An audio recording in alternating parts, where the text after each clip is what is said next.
আসসালামু আলাইকুম প্রিয় দর্শক, আমার এক ভাই এই যে পশ্চিমের মাজরা, ছোট একটা মাজরা লইছে। মাশাল্লাহ, পানি ঠানি ভালো আছে। মাজরাটা লইছে, দোয়া করবেন সবাই। ঘাস এইলো, ঘাস হইল উটের জন্য।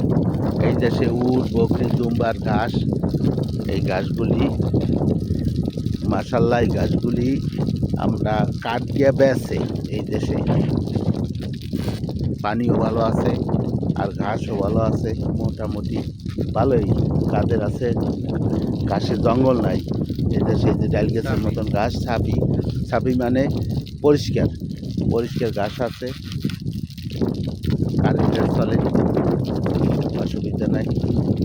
সবাই দোয়া করবেন, কাজ বাজ জানি ভালো চলে। আর এই দেশে একবার বুনাইলে অনেক বছর থাকে, 4 বছর যাবে, গাছটাও থাকবে। আর কাটবে 15-20 দিন পর পর কাটবে, আবার আবার হবে। এটাই হলো সৌদি আরবের নিয়ম। ওকে।